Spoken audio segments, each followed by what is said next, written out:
성경 말씀 누가복음 19장 12절부터 함께 보십니다. 누가복음 19장 12절에서 26절 말씀을 교독하는 형태로 보십니다. 그래서 예수께서 말씀하셨다. 귀족 출신의 어떤 사람이 왕위를 받아 가지고 돌아오려고 먼 나라로 길을 떠날 때에 자기 종 10사람을 불러다가 10문화를 주고서는 내가 올 때까지 이것으로 장사를 하여라 하고 말하였다. 그런데 그의 시민들은 그를 미워함으로 그 나라로 사절을 뒤따라 보내서 우리는 이 사람이 우리의 왕이 되는 것을 원하지 않습니다 하고 말하게 하였다. 그러나 그 귀족은 왕위를 받아 가지고 돌아와서 은하를 맡긴 종들을 불러오게 하여 각각 얼마를 벌었는지를 알아보고자 하였다. 첫째 종이 와서 말하였다. 주인님, 나는 주인의 한 문화로 10문화를 벌었습니다. 주인이 그에게 말하였다. 착한 종아, 잘했다. 내가 아주 작은 일에 신실하였으니 10고을을 다스리는 권세를 차지하여라. 둘째 종이 와서 말하였다. 주인님, 나는 주인의 한 문화로 5문화를 벌었습니다. 주인이 이 종에게도 말하였다. 너도 5고을을 다스리는 권세를 차지하여라. 또 다른 한 종이 와서 말하였다. 주인님 보십시오. 주인의 한 문화가 여기에 있습니다. 나는 이것을 수건에 싸서 보관해 두었습니다. 주인님은 야무진 분이라서 맡기지 않는 것을 찾아가시고 심지 않은 것을 거두심으로 나는 주인님을 무서워하여 이렇게 하였습니다. 주인이 그에게 말하였다. 악한 종아, 나는 내 입에서 나온 말로 너를 심판하겠다. 너는 내가 야무진 사람이라서 맡기지 않은 것을 찾아가고 심지 않은 것을 거두어 가는 줄 알고 있었지. 그러면 어찌하여 내 은하를 은행에 예금하지 않았느냐? 그랬더라면 내가 돌아와서 그 이자와 함께 그것을 찾았을 것이다. 그리고 그는 곁에 서 있는 사람들에게 말하였다. 이 사람에게서 한 문화를 빼앗아서 10문화를 가진 사람에게 주어라. 그들이 주인에게 말하기를 주인님 그는 10문화를 가지고 있습니다 하였다. 다 같이 내가 너희에게 말한다. 가진 사람은 더 받게 될 것이요 가지지 못한 사람은 그가 가진 것까지 빼앗길 것이다. 아멘. 여러분 중에 장사를 하시는 분이 있을지 모르겠어요. 있지요. 그리고 또 과거에 해보신 분도 있을 것입니다. 장사를 하는 목적이 무엇일까요? 이문을 남기는 것이죠. 이문을 남기는 것. 돈을 많이 남기는 것, 이것도 중요한데 더 중요한 것은 사람을 남기는 것이라고 그래요. 장사는 사람을 남기는 거다. 당장에 돈을 많이 남기기 위해서 사람을 잃어버리면 그 가게는 곧 문을 닫게 될 것입니다. 그렇지만 당장에 돈이 별로 남지 않더라도 사람을 많이 남긴다면, 다시 말해서 사람을 잘 섬기고 사람들에게 만족을 주고 그래서 사람들의 마음을 사고 신뢰를 얻게 된다면 결국 사람을 얻게 돼요. 그러면 반드시 성공하게 됩니다. 오늘 우리가 읽은 말씀, 비유의 말씀이에요. 하나님 나라가 당장에 나타날 줄로 생각하는 사람들에게 예수님께서는 그런 것이 아님을 일깨워 주려고 문화의 비유를 들려주십니다. 어떤 귀족이 있었습니다. 황제에게 왕위를 받아오려고 먼 길을 떠납니다. 길을 떠나기 직전에 이 귀족은 종 10명을 불러서 각각 한 문화씩을 나누어 줍니다. 그리고 내가 돌아올 때까지 이것을 가지고 장사를 하고 있으라 하고 지시했습니다. 한 문화가 어느 정도 될까요? 60분의 1 달란트라고 합니다. 또 다르게 표현하면 이제 100 데나리온 또는 다른 말로 100 드라크마. 그러니까 이 한 데나리온이나 한 드라크마가 노동자 한 사람의 일일 품삯이거든요. 그러니까 100 드라크마니까 100일 동안 일한 품삯에 해당되는 돈이에요. 오늘로 환산하는 게 뭐 큰 의미는 없겠습니다만은 우리가 환산한다면 우리가 요즘 노동자 하루 품삯 일당이 얼마나 되는지 모르지만 한 10만 원 계산한다면 1,000만 원 정도 되겠죠. 1,000만 원. 자, 아무튼 간에 이것을 맡겨놓고 1,000만 원씩 맡겨놓고 내가 올 때까지 장사해서 이문을 남겨봐라 그랬단 말이에요.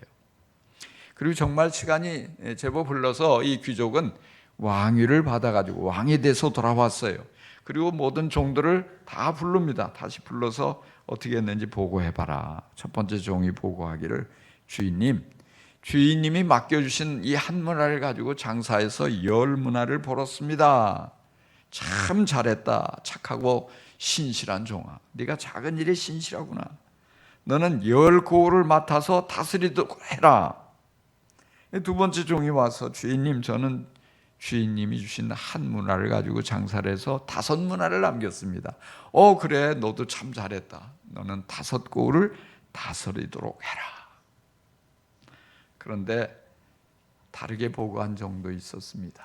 주인님, 나는 주인님이 무서워서 장사를 못했습니다. 이걸 수건에 고이 싸서 잘 묻어두고 있다가 보관을 잘하고 있다가 지금 가져왔습니다. 주인님의 것을 도로 받으십시오. 이 악한 종아, 너는 내가 야무진 사람이라고 알고 또 내가 맡기지 않은 것을 찾아가고 심지 않은 것을 거두는 사람으로 알았냐? 내가 네 말로 너를 심판하는데, 네가 만약에 그렇게 믿었다면 너는 이것을 은행에 맡겨서 내가 너에게 준 그 한 문화와 그 이자까지 찾도록 해줬어야지. 여봐라, 이 종의 한 문화를 빼앗아서 10문화 가진 자에게 주어라. 주인님, 그는 벌써 많은 것을 가지고 있는데요. 가진 자는 더 받게 될 것이고 가지지 못한 자는 가진 것까지 빼앗길 것이다. 예수님의 말씀은 여기까지거든요. 예수님이 이 문화의 비유를 통해서 오늘 우리들에게 무슨 말씀을 하고 싶어 하시는 걸까요? 여기 귀족이 은화를 종들에게 똑같이 나누어주고 돌아올 때까지 장사하라고 지시했거든요. 그래서 그 결과에 따라서 어떤 사람에게는 상을 주고 어떤 사람에게는 벌을 주었습니다. 이 비유에서 귀족은 누구입니까? 예수님을 가리키는 말이에요. 그러면 종은요? 종은 당연히 예수 믿는 우리들. 그러면 왕위를 받아가지고 돌아오는 때는 언제예요? 예수님이 재림하시는 날, 하나님 나라가 완성되는 그때. 그럼 여기서 제일 중요한 것, 은화는 뭘까요? 은화. 여기 문화의 비유와 비슷한 비유가 또 있는데 그게 뭐냐면 달란트 비유거든요. 근데 달란트 비유와의 차이는 뭐냐면 달란트 비유에서는 각 사람의 능력을 따라서 어떤 사람은 5달란트, 어떤 사람은 2달란트, 어떤 사람은 1달란트 각기 다르게 주었거든요. 그래서 달란트라는 말에서 나온 말이 뭐예요? 탤런트. 탤런트 아세요? 네. 탤런트가 있다. 은사가 있다 이 말이에요. 재능이 있다 이 말이에요. 그래서 뭐냐? 달란트 비유에서 강조하는 것은 우리 각 사람에게 각기 다른 은사를 주죠. 어떤 사람은 많이 주고 어떤 사람은 적게 주고 능력과 어떤 이 모든 것에 따라서. 그래서 뭐예요? 이제 이 문 목사에게는 달란트를 하나님이 많이 주셨어요, 사실. 그래서 많은 것을 기대하신단 말이에요. 그러니까 5달란트 남겨온 사람이나 2달란트 남겨온 사람이 똑같이 칭찬했거든요. 왜? 많이 맡겼으니까 많이 찾는 거예요. 그러니까 여러분 중에는 저보다 받은 게 적지만은 더 충성된 모습으로 이렇게 그 순종하고 충성하고 헌신하고 산 사람들이 틀림없이 많이 나올 거예요. 그러니까 저보다 천국 가면은 제가 여기 이 땅에서는 아주 그래도 좀 있어 보이고 잘하는 것 같고 굉장한 것 같지만은 천국 가서는 저보다 훨씬 추월할 분이 이 앞에 많이 있습니다. 아멘? 안 믿네요. 이 성경 주님이. 그러니까 여러분 뭐 목사 안 됐다고 조금도 위축될 것도 없고요. 주님 앞에 가면 내가 주님 앞에만 가면 목사님보다 더 잘 나간다 이런 확신을 가지고 당당하게 믿으시기 바랍니다. 아멘. 할렐루야. 아멘한 분들에게 그런 놀라운 칭찬과 상이 뒤따르기를 바랍니다. 자, 그런데 이 달란트 비유와 문화의 비유는 비슷한데 다른 거예요. 왜? 뭐가 달라요? 여기는 동일하게 한 문화씩 준 거예요. 동일하게 모든 사람에게, 저에게나 여러분에게 똑같이 준 게 뭘까요? 주님이 똑같이 차등 없이 동등하게, 더 많이도 아니고 더 적게도 아니고 똑같이 준 거, 그게 뭘까요? 주님은 이걸 가지고 우리가 어떻게 장사해서 무슨 이문을 남기라고 하는 것일까? 이겁니다. 자, 제가 그걸 곰곰이 생각했어요. 근데 얼핏 떠오르는 게 복음이에요, 복음. 근데 제가 이런 복음을 가지고 설명은 많이 했거든요. 문화의 비유 전에도 설교하면서 복음. 그러니까 복음은 제껴놓고 또 있을 것 같아요. 제가 묵상을 해보니까 그게 생명이더라고요, 생명. 우리에게 주님께서는 똑같은 생명을 주셨어요. 영원한 생명을 말하는 거예요. 천국 생명. 자, 그런데 우리가 이 생명을 가지고 어떻게 장사를 하죠? 돈을 주고서 장사하려면 이해가 되는데 생명을 맡겨주고 너 이것 가지고 장사하고 있어. 주님이 그랬단 말이에요. 너 어떻게 장사해서 어떤 사람은 10배를 남기고 어떤 사람은 5배를 남기고, 근데 어떤 사람은 그냥 하나도 안 남기고 수건에 싸서 묻어두었단 말이에요. 참 그런 생각을 해봤어요. 이 종들이 본래 장사를 하는 사람이 아니고 종들인데 장사 경험이 있을까요, 없을까요? 없을 것 같아요. 근데 그걸 가지고 무슨 어떤 장사 노하우를 가르쳐 준 것도 아니었고, 또 어떤 특별한 이 전략을 가르쳐 준 것도 아니었고, 어떤 영업 종목을 선정해 준 것도 아니고 너희들이 알아서 장사를 해라 그랬다고요. 장사가 참 어려웠을 것 같아요. 부끄럽기도 하고 안 해본 거 하려니까 두렵기도 하고. 자, 그런데 장사를 해서 남겼거든요. 자, 그런데 이 말씀을 쭉 보면요, 왜 장사를 하라고 시켰을까? 왜 이런 걸 시켰을까? 근데 사실은요, 여기 이 귀족이요, 자신이 유익을 얻으려고 장사를 시킨 게 아니라 더 부자인데 더 큰 부자가 되려고 그 자신의 재산을 투자하고 활용하려고 그렇게 시킨 게 아니었어요. 왜? 나중에 한 문화로 10문화를 남겼습니다. 한 문화 가지고 5문화 남겼습니다. 그래 수고했어. 이리 갖고 와. 그랬어요? 그러지 않았거든요. 나중에 뭐예요? 이 한 문화 가진 자를 뺏어서 저 10문화 가진 자에게 주라고. 가진 자는 더 갖게 될 것이다. 너 가져, 이 말이에요. 너 가져. 이건 주인의 것인데 장사를 잘하니까 그 종이 그걸 소유해. 그것뿐만이 아니에요. 그건 아무것도 아니에요. 왜? 너는 이제부터 10고을을 다스리는 수령이야. 너는 도지사야. 너는 시장이야. 이렇게 직분을 맡겨주는 거예요. 지위를, 명예와 권력과 이런 굉장한 것을 안겨주는 거예요. 이걸 보면 뭐냐? 종들을 위해서 시킨 거예요. 종들을 위해서. 주님이 오늘 우리에게 이렇게 생명을 주고 이거 가지고 장사해, 주님을 위해서가 아니라 우리를 위해서라고요. 사실 그렇잖아요. 이 귀족이 왕위를 받아가지고 오면 그 나라를 다스릴 때 신하들이 필요해요. 간신 말고 충신이 많이 있어야 되고, 정말 청렴하게 깨끗하게 백성을 사랑하는 마음으로 잘 통치해서 태평성세를 이루려면 혼자가 안 되거든요. 좋은 신하가 필요한데 그 신하를 어디서 찾느냐? 우리 집에 있는 종들 중에서 찾겠다, 이 말이에요. 그래서 누가 신실하냐, 믿을만하냐, 그걸 지금 테스트한 거예요. 그러니까 예수님께서 다시 오시는 그날에 우리에게 이런 정말 나라를 맡겨주신다고 그랬어요. 나라를, 많은 것들을 주님이 맡겨주시고 다스리도록. 그러려면 뭐냐? 그때 가서 뭘 가지고 찾아요? 내가 너희에게 맡겨준 생명을 어떻게 장사했냐, 나 그걸 보겠다. 주님이 그 말씀하시는 거예요. 자, 문화가 뭐라고요? 복음이고 생명이라고 말씀드렸어요. 생명. 이 오늘 누가복음 19장 11절, 12절부터 읽었죠. 근데 그 앞에 보면 1절부터 10절까지 삭케오 사건이 나와요. 삭케오가 회심한 직후에 예수님 이 말씀하셨어요. 그러니까 이 삭케오와 관계가 있을까요? 없을까요? 있습니다. 무조건 이렇게 갑자기 한 게 아니에요. 삭개오는 영원하고 풍성한 생명과 상관없이 살았어요. 오로지 돈만 아는 아주 구두쇠, 자린고비 같은 사람, 이기적인 사람. 그런데 예수님께서 바로 이 여리고에 지나가시다가 삭개오를 보고 곁을 내주신다고요. 곁을. 아무도 삭개오에게 곁을 내주지 않았어요. 그 예수님 보려고 하는데 누구도 저리가 비켜. 틈을 안 주니까 다가갈 수가 없어요. 예수님께서 삭개오를 보고 내려와라. 내가 오늘 내 집에 너와 함께 머물겠다.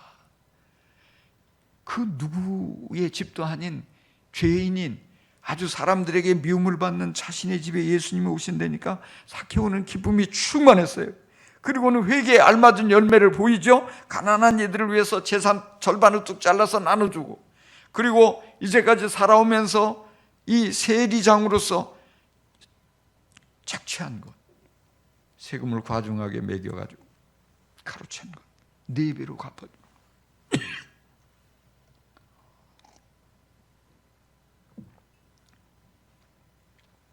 그런 삭개오를 예수님께서 인정하시죠. 바로 그에게 생명이 임했다고. 오늘 이 집에 구원이 이 집에 이르렀도다. 이 사람도 아브라함의 자손이다. 내가 이런 사람을 구원하기 위해서 이 땅에 왔다. 주님 말씀하시잖아요. 지금까지는 돈밖에 아무것도 보이지 않았는데, 자기밖에 아무도 보이지 않았는데, 욕심에 사로잡혀 살았는데, 주위에 눈물 흘리는 사람도 보이지 않고, 자기 때문에 불행해진 사람도 보이지 않고, 동족도 보이지 않고, 이웃도 보이지 않고, 심지어 가족도 보이지 않고, 그렇게 온갖 비난을 들으면서도 꿈쩍도 하지 않던 그 삭개오였어요. 그러나 그렇게 무서운 모습으로 이기적으로 다른 사람을 해치면서까지 많은 재산을 끌어모았지만, 높은 지위에 올라갔지만 조금도 행복하지 않았어요. 왜요? 생명이 없었기 때문에. 근데 예수님이 오시니까, 예수님을 모셔드리니까 기쁨이 충만합니다. 그냥 마냥 좋습니다. 행복합니다. 사람들이 비난하는 것도 괜찮아요. 화가 나지 않아요. 예수님이 보호해 주시는데, 막아 주시는데, 인정해 주시는데, 사랑해 주시는데 아무 문제가 없어요. 외롭지 않아요. 그냥 웃음이 절로 나는 거예요. 이 삭개오가 그렇게 구원받고 나서 어떻게 됐을까요? 우리는 성경을 읽으면서 행간에 글을 읽을 줄 알아야 돼요. 저는 그걸 한번 묵상을 해봤어요. 어떻게 됐을까? 아마 그 여리고 마을에 삭개오로 인해서 가난해지고 불행해지고 어려운 가정들이 여럿 있었을 거예요. 그 중에 한 가정을 찾아가는 거예요. 아, 우리 세금 낼 것도 없어요. 왜 찾아왔어요? 아, 미안해요. 그동안 정말 내가 미안하게 됐어요. 내가 너무 과중한 세금을 거둬가지고 당신이 이렇게 고통을 겪는데 돌려드리려고 왔어요. 안심하세요. 묵직한 주머니를 건네는 거예요. 아니, 웬 돈을 이렇게 많이 가져온 거예요? 우리가 낸 세금보다도 훨씬 많은데요. 그래요, 맞아요. 그동안 마음고생 많았죠. 위자료로 내가 미안해서 4배로 갚아주는 거예요. 이렇게 많은 돈, 지금 우리는 당장 길에 나앉게 생겼는데 살아갈 방도가 없는데 우리 삭개오님 때문에 살아났네요. 우리 가족들이 살게 됐네요. 고마워요. 눈물을 줄줄 흘리고 어쩔 줄 몰라요. 근데 어떻게 이렇게 된 거예요? 제가 예수님 만났잖아요. 예수님이 우리 집에 찾아오셨잖아요. 제가 예수 믿는 사람이 됐어요. 그리고 이제 예전의 삭개오를 지워주세요. 저 그러잖아요. 어려운 일 있으면 또 말씀하세요. 예수님 만나면요, 저처럼 이렇게 변화되고 행복해져요. 또 옆집에 가장을 잃어버리고 살아갈 방도가 없어서 막막하게 비참하게 살아가는 가정을 들립니다. 이 가정에 제가 뭔가 도움이 필요할 것 같아서 왔어요. 여기 양식도 가져왔어요. 우선 지금 당장 입을 옷도 없죠. 너무 놀라서 의아하는 그들에게 자랑스럽게 말합니다. 예수님을 만나고 제가 새로운 생명을 얻었답니다. 예수님께서 저의 모든 과거의 부끄러운 죄를 다 용서해 주셨어요. 저를 하나님의 자녀로 삼아 주셨어요. 저는 이제 하루하루 날마다 천국을 살아간답니다. 예수님 만나면 물질로 얻을 수 없는 아주 놀라운 기쁨이, 생명이 넘쳐나요. 이렇게 자랑하고 다니는 삭개오를 상상해 보세요. 삭개오를 통해서 예수님 안에 있던 생명이 그 여리고 동네 많은 이들에게 흘러가게 되는 것이에요. 오늘 우리가 읽은 말씀의 핵심은 13절입니다. 내가 올 때까지 이것으로 장사를 하여라. 장사를 하여라. 예수님은 재림하시는 그날까지 우리들에게 생명으로 장사를 하라고 하셔요. 생명으로 장사를 하는 사람은 더 받게 된다고 말씀하십니다. 풍성한 생명을 받고 하늘 권세를 받게 됩니다. 생명으로 우리가 어떻게 장사를 합니까? 삭개오 얘기를 말씀드렸어요. 예수님의 방법은요, 곁을 내주시는 거예요. 사람들은 아무도 삭개오에게 곁을 주지 않았어요. 외로움에 시달리는 삭개오를, 그렇지만 주님은 외면하지 않으세요. 사실 예수님은 지금 예루살렘으로 올라가는 도중이에요.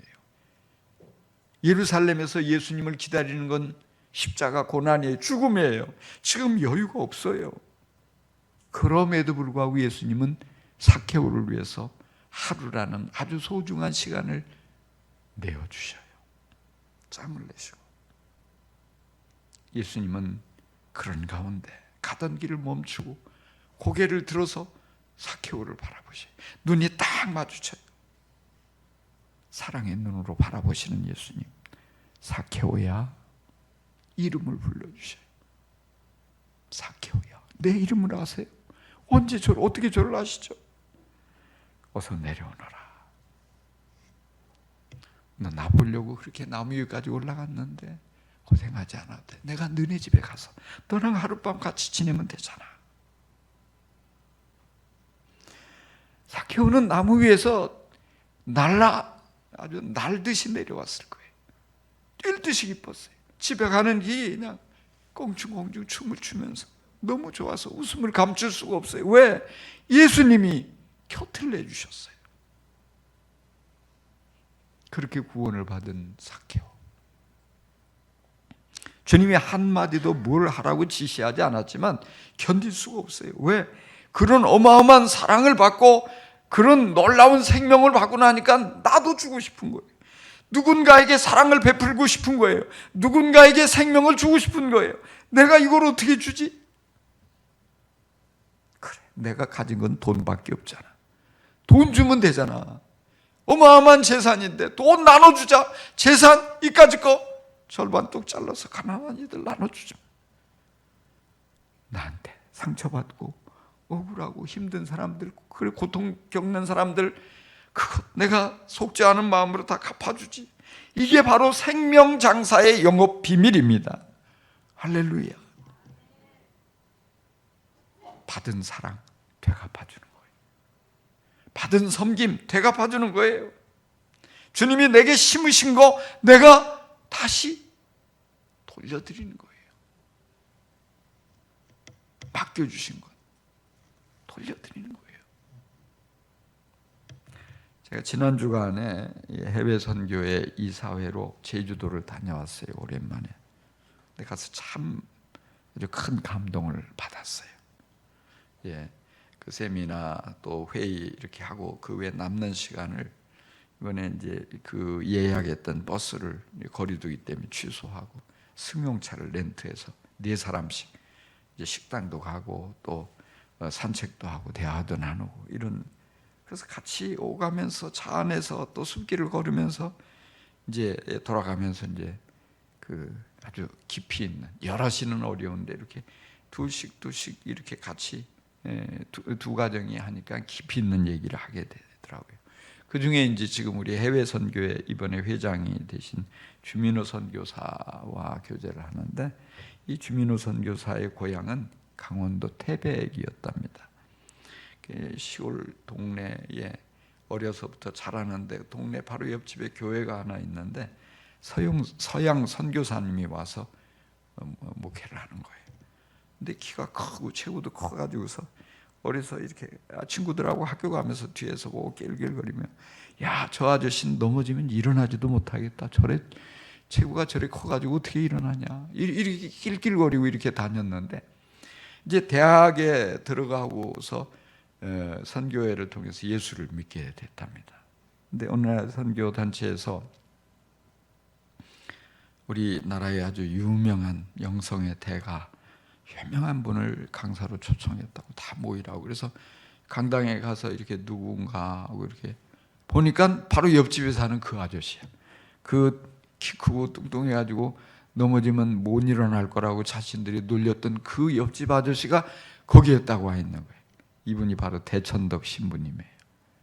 그래가지고 아유, 제가 옆집에 사는 나무개였다고 이제 반가워서 인사도 하고, 그러고서 이제 했는데, 군대에 이제 학교를 졸업하고 군대 장교로 갔다가 제대하고 조금 이제 몇 개월 동안 여유가 있어서 고향 집에서 지내면서 옛날 친구들 다 불러 모아가지고 우리 교회 가자. 간 게 이제 강원도에 유일하게 있는 성공의 교회, 그 교회를 간 거예요. 그러니까 교회 안에서 갑자기 하나도 없던 청년들이 우르르 오니까 눈이 휘둥거리죠. 막 교회에 이렇게 뭐 새는 지붕도 고치고 막 청년들이 북적북적. 토요일 되면은 이 대천덕 신부님이 예수원에 있다가 이 교회에 예배를 인도하러 토요일에 오시는 거예요. 신부님 하고 이제 가면 어서 와 이리 와. 그러면서 이제 얘기를 들려주는 거예요. 어느 날 주영제, 하나님이 어떻게 우리들에게 말씀하시지 않은가? 그거야 당연히 성경 말씀을 통해서 말씀하시죠. 그 외에 다른 방법은 없을까? 글쎄요, 그것 외에 하나님이 뭐 당연히 성경으로 말씀하시는 거 아니에요? 하나님이 아브라함에게 어떻게 말씀하셨지? 그때는 성경도 없었어. 마치 사람이 누군가 친구에게 말하듯 찾아오셔서 사람이 알아들을 수 있는 방법으로 그렇게 말씀하셨잖아. 모세에게 어떻게 말씀하셨어? 그 당시에 하나님은 모든 백성에게 직접 말씀하기를 원하셨는데, 백성들이 무섭다고, 하나님이 우리에게 말씀하시면 죄인이 우리가 죽을지도 모른다고 두려워서, 모세, 당신이 하나님의 말씀을 듣고 우리에게 전해주세요. 그래서 그때부터 하나님은 지도자에게 말씀하시고 백성들은 지도자를 통해서 하나님의 말씀을 듣게 된 거야. 그런데 오순절날 성령 하나님이 교회에 오셨어. 사람들이 모두 그 자리에서 방언을 하게 되고, 그 자리에 각 예루살렘의 수많은 사람들이 명절을 지키려고 왔다가 자기가 태어난 곳 방언으로, 언어로 하나님이 말씀하시는 것을 모두가 거기서 듣게 되었어. 하나님이 그때부터 뭐냐?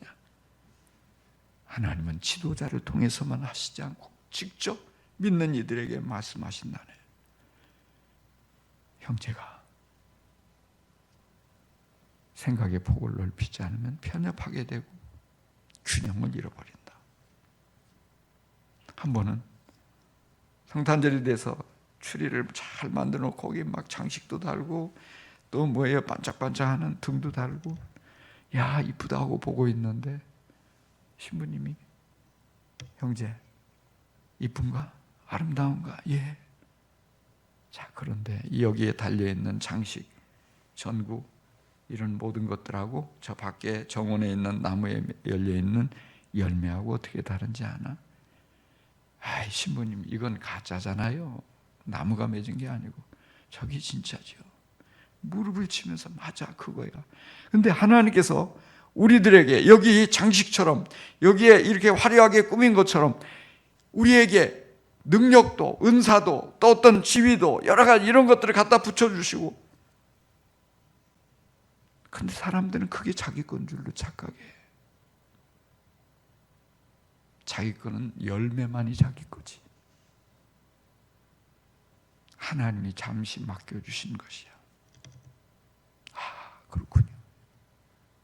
이렇게 이 선교사님이 이 몇 개월 동안 이런 아주 좋은 꿈 같은 시간을 보내고 이제 신학교에 들어가서 공부하고 또 하나님의 부르심에 따라 선교사로 하나님의 인도를 받아서 중앙아시아, 저 카자흐스탄, 당시에 교회가 하나도 없고 예수 믿는 사람 아무도 없는 그곳에 하나님이 잘 알지도 못하는 그런 나라로 인도해서 그곳에 가게 됐어요.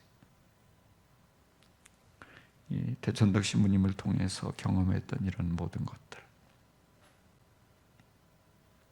이걸 가지고 생각하면서 그 카자흐스탄의 청년들을 집으로 초대해서 밥도 먹이고 같이 교제하면서 하나씩 진리를 심어주는 거예요.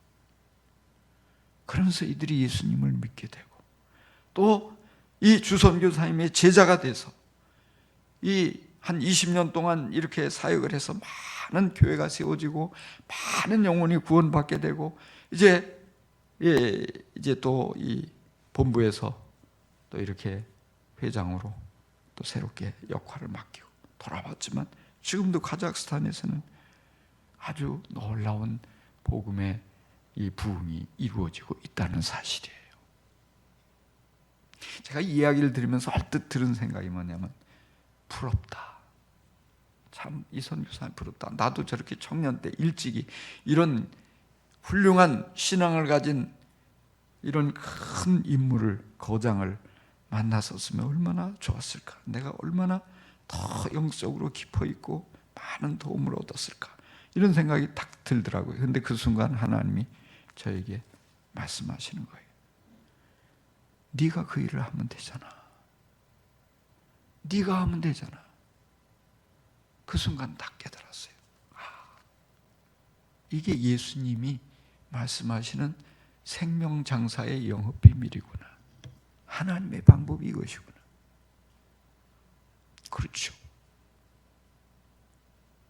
우리는 이 문화의 비유에서 발견하는데요. 백문화를 만들어 오고 천문화를 만들어 오고 이걸 얘기하는 게 아니에요. 최고가 열문화야. 5문화도 충분해요. 작지 않아요. 한 문화를 남겨왔더라면 어떻게 했을까? 주님은 역시 그를 칭찬하시고 그에게도 그거를 맡겨주셨을 거예요. 문제는 뭐예요? 오늘 교회 안에 많은 사람들이 이 수건에 이 정말 생명과 같은 문화를 쌓아놓고 그대로 가지고 가서 보여주려고 하고 있다는 사실이에요. 장사를 안 하고 있다는 게 문제예요. 왜요? 실패할까 봐 무서워서. 주님이 원하시는 것은 시도하는 거예요. 장사를 하라고 그랬어요. 어떻게 장사를 해요? 저는 여러분들에게 오늘 한번 그렇게 도전하고 싶어요. 우리가 코로나 시대라 많이 위축돼 있어요. 두려워해요. 사실 교회 안에 모든 활동이 거의 스톱했어요. 예배 외에는. 예배도 못 나오고 이런 분들도 많아요. 근데 사실을 보면 밖에 나가보면요, 비행기를 탔는데 한 자리도 빠짐없이 만석이에요. 제 마음이 불안하더라고요. 마스크를 써도 이 좁은 공간에 이렇게 빽빽이 많아. 지하철을 타도 기차를 타도 식당에 가도 사실은 그럼에도 불구하고 얼마나 사람들이 많냐고요. 아무 문제 없이 그렇게 살아가요. 그래서 한편으로 볼 때 말이죠, 이 코로나도 무섭지만 이걸 이용해서 마귀가 우리 안에 두려움을 심고 위축시켜버리는구나. 할 수 있는 것도 못하게 만드는구나. 물론 여러분들에게 법을 어기라는 거 아니에요. 법은 지켜야 돼요. 법 안에서 할 수 있는 것이 많더라고요. 가만히 보니까. 그러면 어떨까요? 우리가 교회에 와서 예배드리고 교회당에서 식사는 못합니다. 그런데 이 앞에 나가서 식당에 가서 식사하는 거는 괜찮아요. 단 뭐예요? 4명까지는 괜찮단 말이에요. 그러니까 우리가 두 가정씩 만나서 가서 식사해도 되는 거예요. 한 사람씩, 두 사람씩 가서 식사해도 되는 거예요. 세 사람 가도 돼요. 제가 이야기를 하는 이유는 뭐냐면 우리도 그런 교제를 하면 좋겠다 이 말이에요. 성도 간에 그런 만나서 뭘 해요? 뭐 요즘 뭐가 제품이 좋고 뭐가 어떻고 뭐 주식이 올라가고 이런 얘기하는 게 아니고, 우리들은 만나면 형제님 어떻게 예수님 만나셨는지 들려주실래요? 이런 거예요. 요즘 어떻게 기도하고 기도응답 받은 얘기 좀 들려주실래요? 요즘 성경 읽으면서 은혜 받은 것 좀 제게 나눠주실래요?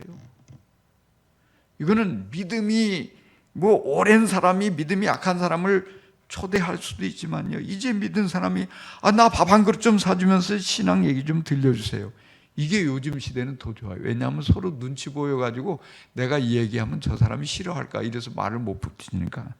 그러니까 누구든지 아유 죄송합니다, 제가 좀 몸이 안 좋아서 요즘 누구 만나기가 어려워요, 이러면 그러세요? 이해하면 돼요. 또 다른 사람, 그러나 뭐예요? 생명이 흘러가야 되니까 우리가 주님께서 우리에게 지시한 것, 너 이것으로 장사하여라 했으니까 장사하는 거예요. 장사하는 거예요. 목장 안에서 목원을 만나도 좋아요. 처음 보는 분 만나서 우리 신앙 얘기 좀 나누면서 밥 한번 먹죠. 짬뽕 맛있는데 요즘 돼 있던데 한번 거기 가봅시다. 여러분, 묻어두면 안 된다고요. 꺼내야 돼요. 장사를 해야 돼요. 뭐 실패할 거 손해볼 거 두려워하지 말고 장사를 하면 돼요. 그게 뭐냐? 생명이 흘러가는 거예요. 대천덕 신부님이 우리 주민호 회장에게 한 것처럼, 예수님께서 사케오에게 한 것처럼, 오늘 또 다른 정말 갈급해하는 사람, 외로운 사람, 뭔가 정말 갈증을 느끼는 사람에게 우리가 다가가서 시도하는 거예요. 여러분 모두가 생명 장사꾼이 돼서 정말 주님이 가르쳐 주신 이 고유한 영업 비밀을 가지고 장사를 시도할 수 있기를 바랍니다. 그래서 사람을 남기는 장사를 하고 그를 통해서 주님께 크게 칭찬 듣고 좋은 상을 많이 받게 되기를 간절히 축복합니다. 축복합니다. 기도하십시다. 하나님 아버지, 우리에게 한 문화씩을 맡겨주시니 감사합니다. 우리에게 주님의 생명을 맡겨주시니 감사합니다. 이걸 가지고 장사할 수 있도록 우리를 격려해 주시니 감사합니다. 주여, 오늘부터 당장 시도할 수 있게 하여 주옵소서. 정말 사랑이 필요한 이에게, 섬김이 필요한 이에게, 위로가 필요한 이에게 뭔가 정말 복음을 들어야 할 이들에게 우리가 용기를 내서 나아갈 수 있게 주님 계속해서 힘을 주옵소서. 감사합니다. 생명이 우리의 가정에, 우리의 이웃에, 우리 지역에, 우리 직장에 정말 풍성하게 흘러가는 것을 보게 하여 주옵소서. 예수 그리스도의 이름으로 기도합니다.